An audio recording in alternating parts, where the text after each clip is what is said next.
السلام عليكم ورحمة الله وبركاته.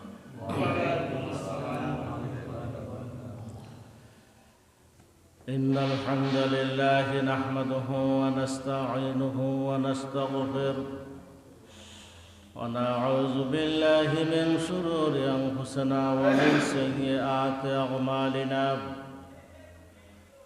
من يهده الله فلا مضل له ومن يضلله فلا هادي له. ونشهد أن لا إله إلا الله وحده لا شريك له. ونشهد أن محمدا عبده ورسوله الذي أرسله بالحق بشيرا ونذيرا وداعيا إلى الله بإذنه وسراجا منيرا. فقد قال الله تعالى في كلامه المجيد وفي فرقانه الحميد: أعوذ بالله من الشيطان الرجيم. بسم الله الرحمن الرحيم. يا أيها الذين آمنوا ادخلوا في السلم كافة ولا تتبعوا خطوات الشيطان إنه لكم عدو مبين. صدق الله العظيم. قال الله تعالى في شأن حبيبه: إن الله وملائكته يصلون على النبي يا أيها الذين آمنوا صلوا عليه وسلموا تسليما. يا اللهم صل على سيدنا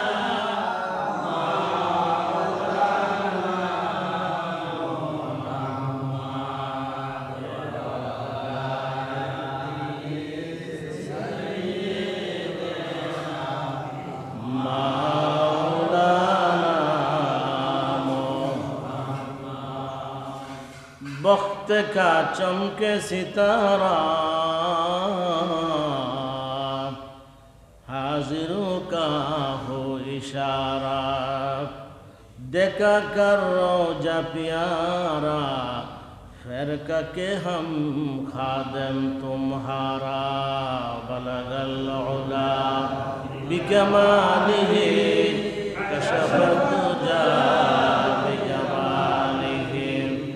सुनत जमियो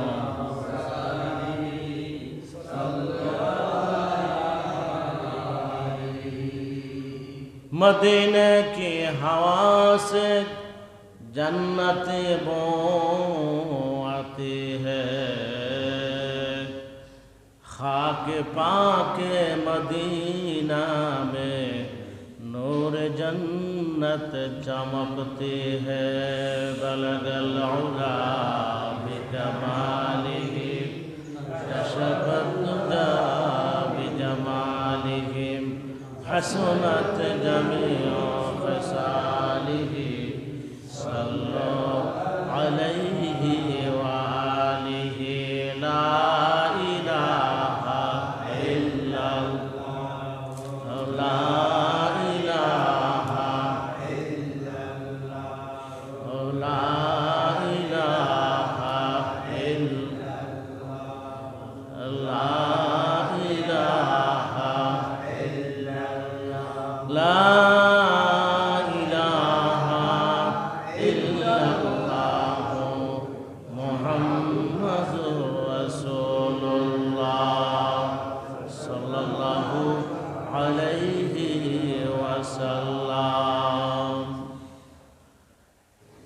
মহান গরিয়ান রব্বুল আলামিনের দরবারে অগণিত শুকর যে মহান মাবুদ আমাদেরকে দুনিয়াবী সমস্ত ঝামেলা থেকে মুক্ত করে সুস্থ শরীরে আল্লাহর একটি মহান হুকুম আদায় করার জন্য আল্লাহর ঘরে আসার মতো সুযোগ করে দিলেন। সেই মহান মাবুদের সামনে আমরা সবাই সমসুরে মহাব্বতে বলছি আলহামদুলিল্লাহ। আজকের আলোচ্য বিষয় হল ঈমান ও আকীদা সম্পর্কে। যেহেতু আমাদের আল্লাহ তাআলার কুদরতি জবানে এই পৃথিবীতে যত ধর্ম আছে সমস্ত ধর্মের মধ্যে আল্লাহ জানাই দিয়েছেন ইসলাম হলো আল্লাহর মনোনীত ধর্ম। আমরা বলি আলহামদুলিল্লাহ। আর আমরা হইলাম ওই ধর্মের অনুসারী। এই জন্যে অন্যান্য ধর্মের দ্বারা ঈমান ও আকীদা সহিশুদ্ধ হওয়ার কোনো প্রশ্নই আসে না, কারণ তাদের ঈমানই নাই। কি নাই? তারা বাতিল। কিন্তু আল্লাহ তাআলা আমাদের নসিব ভালো, যদিও আমাদের আমল খারাপ হয়, আল্লাহ তাআলা যে মনোনীত ধর্মে আমরা আছি, আল্লাহ আমাদের থাকার তৌফিক দিয়েছেন।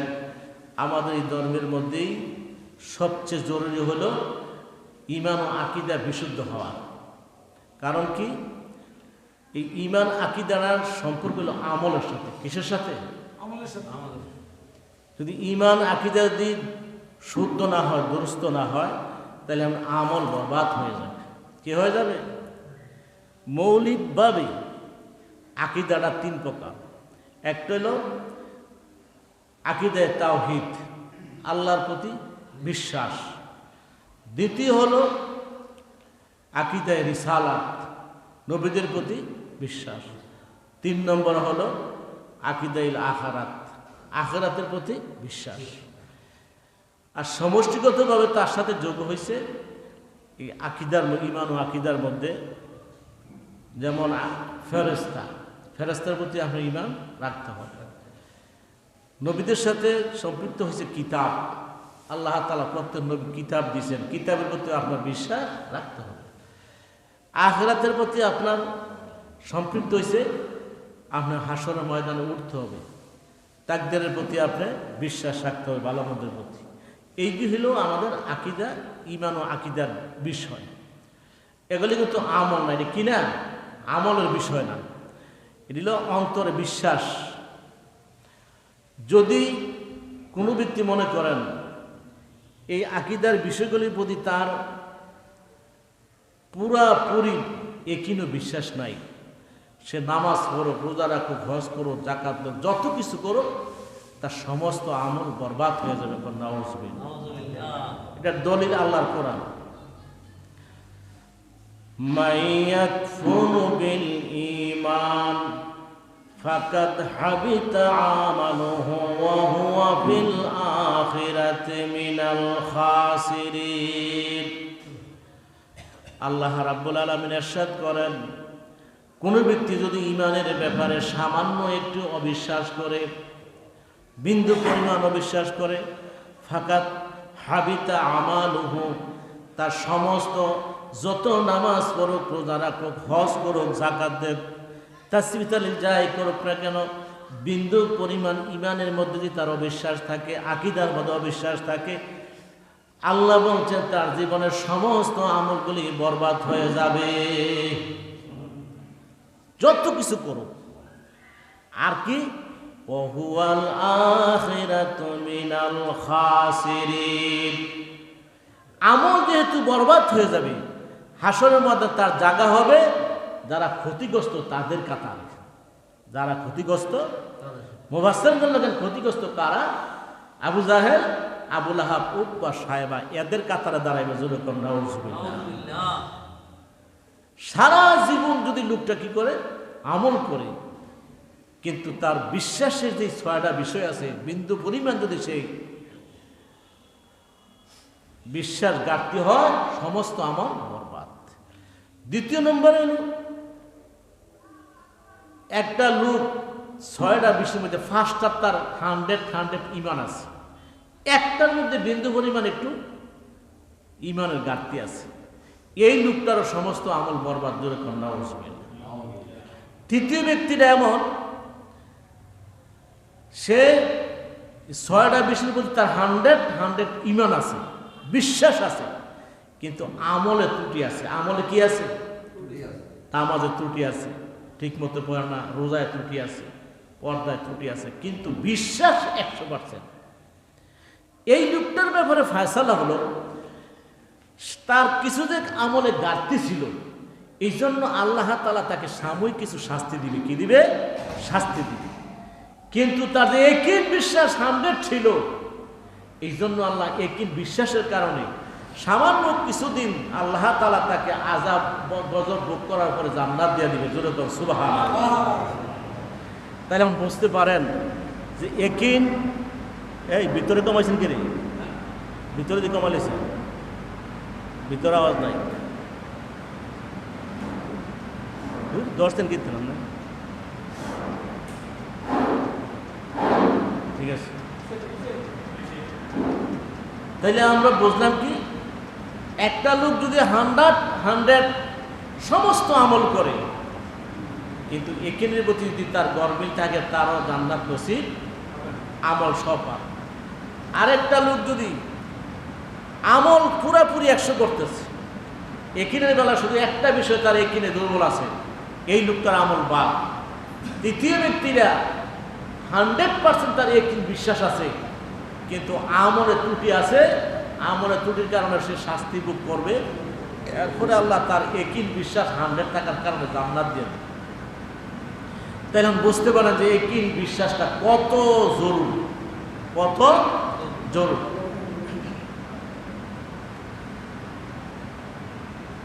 একিন বিশ্বাসের সাথে যেহেতু আমল জড়িত, আমলের সাথে আখিরাত জড়িত। কি কম?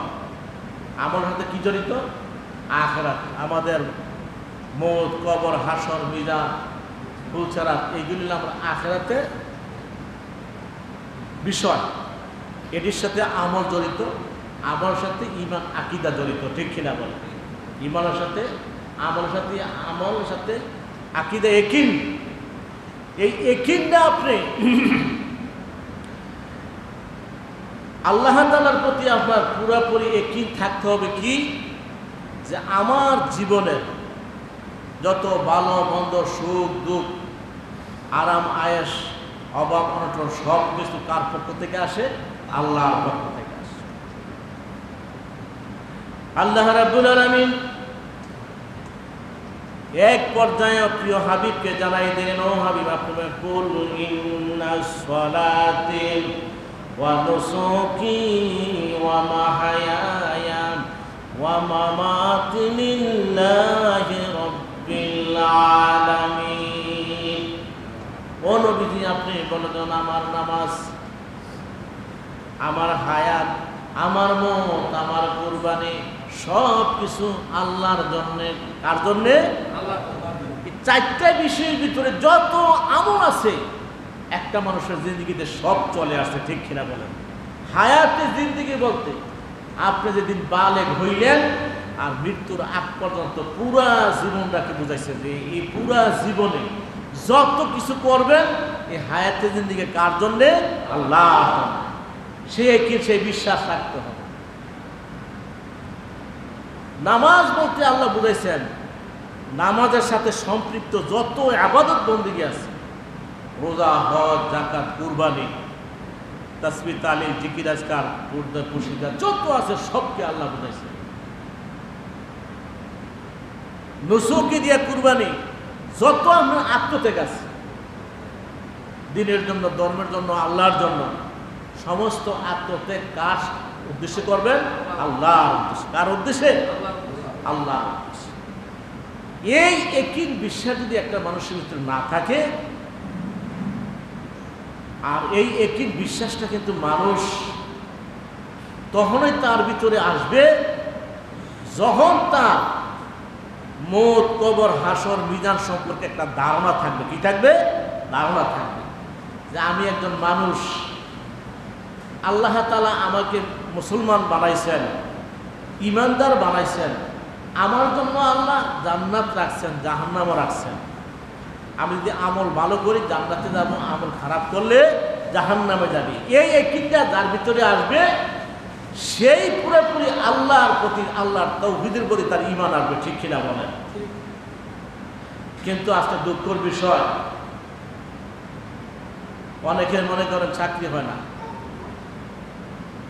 কিন্তু তার বিশ্বাস যে হয়তো আল্লাহ এটা আমার কবুল করে না, মঞ্জুর করে না, আমার চাকরি হয় না, বিদেশে যাইতে পারি না, পরীক্ষা পাস করতে পারি না, আমার সন্তানাদি হয় না, আমার ব্যবসায় লাভ হয় না।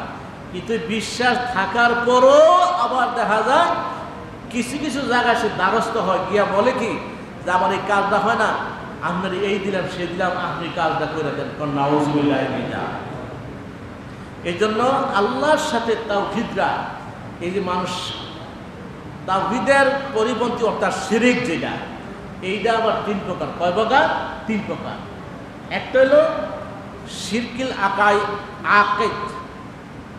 ইতিকাদ, শিরকিল ইতিকাদ। দুই নম্বর হলো শিরকিল আকওয়াল, তিন নম্বর হলো শিরকুল আমাল। আল্লাহর তাওহীদের পরিপন্থী যে শিরকটা মানুষ করে আল্লাহর উপর, তখন তার পুরোপুরি বিশ্বাস থাকে না। 100% বিশ্বাস না থাকার কারণেই কোনা দুদিন বলদা কলমাসুর, হ্যাঁ কেমন একটা শুরু আছে না ভাই, ব্যস্ত না ভাই। যখন তার ঈমানের মধ্যে ঘাটতি আসে তখনই আল্লাহর সাথে সে শিরক করে। আর শিরকটা হলো তিন প্রকার। একটা হলো তাওহীদের সাথে শিরক, আকীদা বিষয়। কি বিষয়? যে আরে তার বিশ্বাস আছে যে আল্লাহ তো সব করে, এরপর বাবার কাছে গেলে, বাবা দোয়া করলে তাড়াতাড়ি হইল, জোরে কর নাউযুবিল্লাহ। এইটা হইল আকীদাগত বিশ্বাস। আল্লাহর উপর পুরা বিশ্বাস তার আনতে পারে না। আল্লাহর উপর পুরা বিশ্বাস, সন্তান হয় না, 10 বছর হয়েছে, কে পরামর্শ দিয়ে অমুক জায়গায় যাও, গিয়ে কিছু মানত করো, দোয়া আনো, সন্তান হয়ে যাবে। এইটা হইল তার ইতিকাদি বিশ্বাস, তার পুরোপুরি বিশ্বাস আল্লাহর উপরে নাই। এই পৃথিবীর সমস্ত মানুষ যে চেষ্টা করে, আর কারো ভাগ্যে যদি সন্তান না থাকে দিতে পারবে? দেওয়ার কোনো, হ্যাঁ এটা বলতে পারে যে দেওয়ার মালিক আল্লাহ, উসিলা করার জন্য আল্লাহ বলছে। কি করার জন্য? যেমন আমরা ওষুধ খাই, কি খাই? ওষুধ খাওয়ার কি না যায়? আপনারা সাধারণ লোক যদি না যায় তো না খাইতেন, কি কর না খাইবেন, কিন্তু আমি কি না খাইতে পারতাম? যত বড় বিশ্বাস নবীরাও ওষুধ খাইছে, খাইছে নি? বোঝা গেলে খায়ার কি আছে, জায়েজ আছে। কিন্তু যে এখন দেখা গেল ওষুধের আমরা একই নাই, আসলে যদি আমার কি এটা আকীদাগত শিরক হয়ে যাবে? যে না, আমাদের বিশ্বাস কি যে ওষুধটা আমরা সেবন করব, কিন্তু ভালো করব কে? কোন ব্যক্তি ওষুধ সেবন করার পরে নিশ্চিত হইতে পারবে না, গ্যারান্টি দিতে পারবে না যে সে ভালোই হবে, পারবে? সে ব্যবস্থাপত্র করবে, ব্যবস্থা নিবে, কিন্তু ভালো করার মালিককে আল্লাহ। এখন ঠিক তদ্রুপ আপনি যখন ওষুধ খাইতে, জ্বর হইলে আপনার বড় বড় ওষুধ করে ডাক্তার দেখতেছেন, লক্ষ লক্ষ টাকা খরচ করতেছেন, কিন্তু কিন্তু একটাই যে ভালো করবে কে? আল্লাহ। এই একইটা যখন পুরোপুরি আপনার ভিতরে চলে আসবে, তখন এটা আর আপনার আকীদার মধ্যে কোনো আপনার আর ঘাটতি আসবে না। দ্বিতীয় নম্বরে শিরকিল আকওয়াল, কথার মধ্যে। কিসের মধ্যে? কথার মধ্যে শিরিক কেমনে হয়? যেই কামটা আমার এমন করে দিছে, দুনিয়ার কেউই পারতো না, জোরে কর নাউযুবিল্লাহ। যেই কাজটা এমনকি আমার করে দিছে, এই উপকারটা দুনিয়ার কেউই উপকার করতো পারত। তাহলে তার বিশ্বাস যে আল্লাহর পরে এই ব্যক্তি উপকার না করলে আল্লাহ করতে পারত। কিন্তু না, এইটাও বলতে পারে যে এর উসিলায় আল্লাহ আমার এই কাজটা করে দিছে, সুবহানাল্লাহ। তাহলে শিরকে আকওয়াল অর্থাৎ কথা, শিরক থেকে আপনি বাচ্চা গেলেন। কি করে গেলেন? বাচ্চা গেলেন। এমন বহু কথা। তো হুজুর দোয়া করেন, কি হয়েছে? ছেলেটা যদি আমার বিদেশ না যাইতো, না খাইয়া মরলাম, নাউযুবিল্লাহ বলবেন না। এখানে দুই আছে। একটা হচ্ছে তাওহীদের প্রতি শিরক, আরেকটা তার কথায় শিরক করলো। আসলে বলতো এটা যে আল্লাহর রহমত, আল্লাহর খাস উসিলায় সন্তানরা বিদেশ যাওয়ার কারণে আল্লাহ আমার অনেক উপকার করছে, তাইলে তার কথা শিরক হইতো না, আল্লাহ তাওহীদও শিরক হইতো না, বিশ্বাস ঠিক থাকে। 3 নম্বরে হলো শিরকিল আমাল। এইটা সবচেয়ে বেশি মারাত্মক। আপনাদের সমাজে না থাকতে পারে, আমি বাস্তব দেখছি, একেবারে বাস্তব দেখছি, যেই লোকটা নামাজ পড়ে, রোজা রাখে, সব কিছু করে, কিন্তু সে কি করে, বাবার কবরে দেয়া সেজদা দেয়, জোরে কর নাউজুবিল্লাহ। সেজদার মালিক কে? আল্লাহ।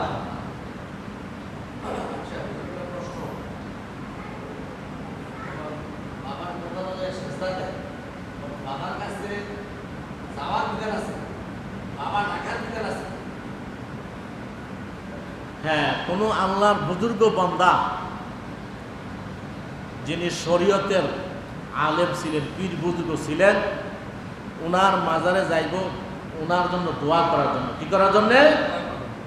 কারণ আল্লাহ তাআলা, রাসূল বলছেন, তুমি যদি কারোর জন্য দোয়া করো, ফেরেশতারা তোমার জন্য দোয়া করে। আমার উদ্দেশ্য থাকবে কি, উনি আল্লাহর ওলি ছিলেন, ওনার কবরে পয়সা ওনার লাগে আমি যদি দোয়া করি, হয়তো আল্লাহ ওলিদের প্রতি আল্লাহ খুশি থাকেন, মোমেন মন্দার প্রতি আল্লাহ খুশি রাজি থাকেন, কিন্তু পাওয়ার জন্য, চাওয়ার জন্য নিয়ত করে যাওয়া যাবে না। 3 জায়গায়, শুধু বাইতুল মুকাদ্দাস, বাইতুল্লাহ শরীফ আর মসজিদের নববী বাদে কেউ নিয়ত করে কোথাও যাওয়া যাবে না। আমি এখন শাহজালাল, আমি সিলেট গেলাম, ভ্রমণ করতাম, শাহজালাল রহমতুল্লাহর কবর জিয়ারত করে আসছি, এসে কোনো কি, কিন্তু নিয়ত করে যাওয়া এটা সম্পূর্ণ বিদআত। কথা বুঝলেন? আল্লাহর ওলির দরবারে যদি সহি, যেমন আমরা মনে করি এই আমাদের এই এলাকার মধ্যে দামটি আছে, সোনাকান্দা আছে, আড়াইবাড়ি আছে, হক দরবার, এখন নাগাইশ আছে। আল্লাহর ওলিদের দরবারে গেলে ফতুয়ায় স্বামীতে আছে, যারা আল্লাহর মুমিন বান্দা, আল্লাহকে রাজি খুশি করে যারা কবরে শুইছেন, তাদের কবরের পাশে যখন যাইয়া দোয়া করবেন, তখন আল্লাহ তাআলা তাদের এমন ক্ষমতা দেয়, তারা আল্লাহতে চাইয়া আপনার জন্য দোয়া করতে পারে। জোরে গন্না সুবহানাল্লাহ। কারণ আমি সাধারণ মানুষ, কবরের মধ্যে যারা আছি, তাদের আমরা সালাম দিই, আসসালামু আলাইকুম ইয়া আহলাল কবর। বোঝা গেল তারা কবরে জীবিত থেকে ইয়া আহলাল কবর বলি। আর একটা কৌল আছে যে আল আউলিয়াউ লা ইয়ামুতু, এটার অর্থ এই না যে মরে না, দুনিয়াতে মইরা কবরে গেছে, কবরে থাকার পরে আল্লাহ তাআলা তাদেরকে জীবিত রাখার একটা শক্তি দিয়ে দেয়। জোরে বলুন সুবহানাল্লাহ। হাদিস শরীফ আছে, সাধারণ মানুষের কবর দিয়ে হাঁটলো, ওই সাধারণ মানুষটা ঘুমাই থাকে, এরপরও আপনার আমার ফারা আওয়াজ শোনা যায়, যদি মুমিন হয়। সুবহানাল্লাহ বলেন। আর কবরে আযাব হলে তারা ডাকে আপনার, এই আল্লাহর বান্দা, তুমি যাইতেছ, তুমি আমার জন্য সূরা ফাতিহা এক নাস করে দোয়া করো। তো কথাটা স্পষ্ট হইলো কি, এই যদি বাতিলের দরবারে যাওয়া যাইবেই না, ওখানে গেলে আপনার ঈমান নষ্ট করার জন্য তারা উৎপেতে বসে আছে।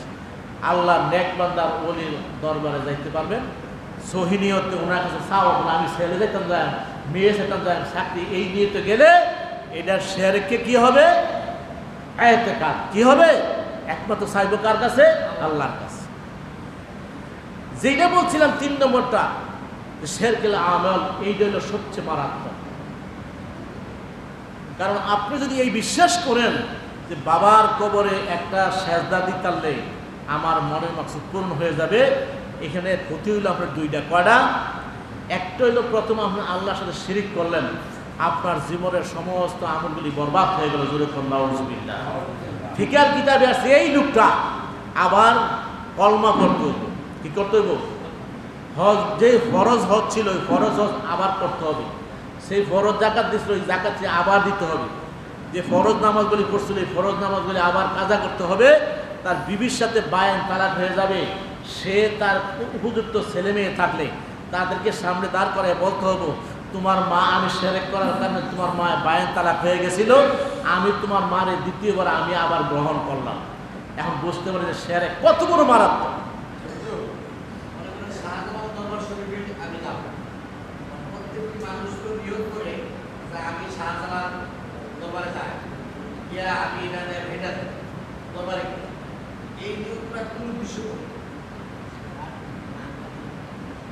এটা তো যাক না, কিন্তু আমি বললাম কি যে এটা তো এটা কোনো সহি না, এটা কি না আপনার মনের অভিলাষ। হ্যাঁ, আমি তো একবারই বললাম আল্লাহর ওলির পাশে আপনি যাইতে পারেন, জিয়ারত করতে পারেন, দাঁড়াইতে পারেন, কিন্তু উদ্দেশ্য থাকবে কি, যদিও কোনো কিছু উসিলা করা যাবে, ওনাদের কাছে সরাসরি চাওয়া যাবে। যেহেতু আল্লাহ বলছেন যে আইয়ুহাল্লাযীনা আমানু ওয়াবতাগু ইলাইহি ওসিলা, কারণ আল্লাহ তাআলা বান্দারে হাতে ধইরা দিবে না। কি করবে না? হাতে ধইরা। যেমন আপনারা সহজে বুঝবেন, আমাদের যে ছেলে সন্তান হয়, কোনো আবিয়াতে ছেলে মেয়ে যদি সারা জীবন আল্লাহর কাছে দোয়া করে হবে নি, ছেলে মেয়ে হবে না। কি করতে হবে? যদিও স্বামী স্ত্রীর সমন্বয়ে সন্তান হয়, এটার উসিলা চাইতে হবে কার কাছে? আল্লাহ। আমার কথাটা স্পষ্ট বুঝেননি? আসল চাইতে হবে, বাধ্যব হোক, কিন্তু চাইতে হবে কার কাছে? আল্লাহর কাছে। সরাসরি দুনিয়ার কোনো মাখলুকাতের কাছে চাইলে এইটা আপনার আকীদাগত কি হইল? এতেকাদে আপনার শিরক হইল। নাউযুবিল্লাহ। তো যেই কথাটা আমলই বলতেছিলাম, অনেক সময় আমরা এমন আমল করি যে যেই আমলটা কোরআন হাদিসের কোনো সমর্থিত না। হ্যাঁ, এটা আবার দেখতে হবে এটা কোন পর্যায়ের আমল। এটা যদি ফরজ, ওয়াজিব, সুন্নত, যেমন আমাদের দেশে একটা দল আছে, এরা সৌদি আরবের যেই দিন রোজা রাখে ওই দিন এরা রোজা রাখে। আসেনি সৌদি আরব যেদিন ঈদ করে ওই দিন এরা ঈদ করে। কিন্তু সমস্যাটা কোন জায়গায় জানেননি? এরা কিন্তু ফরজটাই বাঙ্গালায়। ফরজটা কি করে? যেই দিন সৌদি আরব ঈদ এদিন আমরা রোজা ফরজ না। কারণ রাসূলের একটা হাদিস আছে, আমাদের একটা ভৌগোলিক একটা সীমানা আছে, আসেনি? অর্থাৎ আমরা যেই মানুষটি চাঁদরা বা চন্দ্রটা দেখি, রাসূল বলছে তুমি চাঁদ দেখে রোজা রাখবা, চাঁদ দেখে ছাড়বা। রাসূল এই হাদিসটা স্পষ্ট হয়ে গেল। এখন মনে করেন পাকিস্তান যদি চাঁদ দেখে থাকে, আমার বাংলাদেশে কেউ চাঁদ দেখে নাই, বাংলাদেশ তারা রোজা রাখা ফরজ না। রাসূলের হাদিসে কি না? কিন্তু তাদের একই বিশ্বাস কি যে সৌদি আরব রোজা রাখছে, আমরা রোজা রাখবো। এতে করে সমস্যাটা কি হয়? যেদিন সৌদি আরব ঈদ করে এই দিন বাংলাদেশের রোজা তারা ফরজটা ভাঙা লাগে। দেখছেন কি ব্যবসা লাগছে? ওই যে আমরা সামান্য পরিমাণ যদি আপনার এই যে আকীদার বিষয়গুলি যদি আপনি কিনা করেন, বিশ্বাস না করেন, কত বড় ক্ষতি হয়ে যায়। একটা ফরজ তরক হয়ে যায়, একটা ফরজ কি হয়ে যায়? তরক হয়ে যায়। তো দেখেন, আমলের দিকটা আপনি মন করার মতো আমল করতে পারবেন না। আমি আপনাদেরকে বলছি যে জান্নাতে যাওয়ার কর্মসূচি কটা বলছিলাম, মনে আছে? 4টা। কটা? ঈমান, নেক আমল এবং সহিনিয়তে। 4 নম্বর কি? রাসূলের তরিকা। রাসূলের মনে আবার কই? ঈমান, নেক আমল, সহিনিয়ত, রাসূলের তরিকা। আমরা ঈমানও আছে, আমল আছে, নিয়ত করে 100% ভালো, কিন্তু রাসূলের তরিকা নাই। তারা নিয়ত কি খারাপ? তারা যে রোজাটা রাখে নিয়ত খারাপ করে রাখে। রোজা রাখে যে আমল ঠিক আছে, ঈমানও ঠিক আছে, নিয়ত তো ঠিক আছে, কিন্তু রাসূলের তরিকা নাই, বিদায়ীরা মানে না, বাকি। তাহলে এখন আমরা কি বুঝতে পারলাম? যে আমলের শিরক খুব মারাত্মক। আমলের শিরকটা কি? খুব মারাত্মক। অনেকে আছে, দেখা যায়, আমি নিজের চোখে শুনছি, আমার এক আত্মীয়, আমরা চিটাগাং কোন এক দরবারের মুরিদ, সে যখন মনে চায় তখন নামাজ পড়ে। তো তাকে জিজ্ঞেস করলো, 5 ওয়াক্ত নামাজ ফরজ না? বাবাই বলছে মন যখন ভালো থাকে তখন নামাজ পড়বি, মন খারাপ হলে নামাজ পড়বি না। তুই যা ফরজ না ফরজ এইটা আমার দায়িত্ব, আমি তোর লয়ে যাব। বলে নাউযুবিল্লাহ। এই যে কিন্তু তার বিশ্বাস ঢুকলো, আমলের দিক তো শিরক, তাওহীদের দিক তো শিরক। আমলের দিক তো শিরক। দেখেন, আমাদের এই কোরআনে 6666 আয়াত আছে। কয়টা আয়াত আছে? এই আয়াতগুলি আমরা কিন্তু বিশ্বাস করি। এই আয়াতে কি করি? আমরা বিশ্বাস করি। আছে না, আমানতু বিল্লাহি ওয়া মালাইকাতিহি ওয়া কুতুবিহি, আল্লাহর আসমানি যে কিতাবগুলি আসছে এটির প্রতি আমরা 100 বিশ্বাস রাখতে হবে যে আল্লাহর পক্ষ থেকে আসছে। যদিও এখনো তাওরাত, ইনজিল, জবুর, আগের যে সহিহগুলি আছে এইগুলির হুকুম বাতিল, কিন্তু আপনি 100 বিশ্বাস রাখতে হবে আল্লাহর পক্ষ থেকে আসছে। ঠিক কিনা বলে? কিন্তু আপনারা জানেন কিনা, আজকে বাংলাদেশে একটা দল আছে, এরা নামাজ পড়ে, রোজা রাখে, কুরবানি দেয়, হজ করে, যাকাত দেয়, সব কিছু করে, এরপরও শুধু আলেম সমাজ, মুবাসসির, মুফতি, তারা না, সাধারণ মানুষদের কাফের ঘোষণা দিয়েছে। জোরে কর নাউযুবিল্লাহ। এই দলটার নাম কি? কাদিয়ানী। নাম কি? কাদিয়ানী। কারণ আল্লাহ তাআলা সূরা আহজাবে বলছে, মা কানা মুহাম্মাদুন আবা আহাদিন মির রিজালিকুম ওয়ালাকিন রাসূলুল্লাহি ওয়া খাতামুন নাবিয়্যিন। আল্লাহ রাব্বুল আলামিন বলতেছেন, মুহাম্মদ আমার প্রিয় হাবিব তোমাদের কারো কোনো বংশ পিতা না, তোমাদের রুহানি পিতা তিনি হইলেন খাতামুন নবীন, শেষ নবী। জোরে কোন সুবহানাল্লাহ। উনি কি শেষ নবী। এর ইমানের বিষয় দুইটা, কটা? একটা হলো নবী যে শেষ নবী এইটা, দ্বিতীয় হলো কোরআনের প্রতি যে কোরআনে আছে, কোরআনে যে শেষ নবী এই কোরআনের প্রতি ঈমান রাখতে হবে। আবার নবী যে শেষ নবী, নবী রাসূলের প্রতিও শেষ ঈমান রাখতে হবে। কিন্তু কাদিয়ানীরা কাফের কেন হলো জানেন? তারা বলে কি যে উনি খাতামুন নবী মানে কি সর্বশ্রেষ্ঠ নবী এবং শেষ নবী, সর্বশ্রেষ্ঠ নবী এবং শেষ নবী। এখন মনে করেন সমস্ত নবীরই তাদের উম্মতের রুহানি পিতা ছিলেন। কি ছিলেন? আমাদের নবীও আমাদের রুহানি পিতা ছিলেন। সমস্ত নবী সমস্ত উম্মতের রুহানি পিতা, আমাদের নবীও আমাদের রুহানি পিতা। এত করে আমাদের নবীর মান সম্মান তাদের সমান এরকম বাড়লো না। আল্লাহ তাআলা এই কোরআনের আয়াত নাজিল করে আমার নবীর সমস্ত নবীদের উপরে মর্যাদা দিল। জোরে কোন সুবহানাল্লাহ। রাসূল বলছেন কালাম নবী ফাদ্দালানি, আল্লাহ তাআলা আমাকে মর্যাদা দিছে।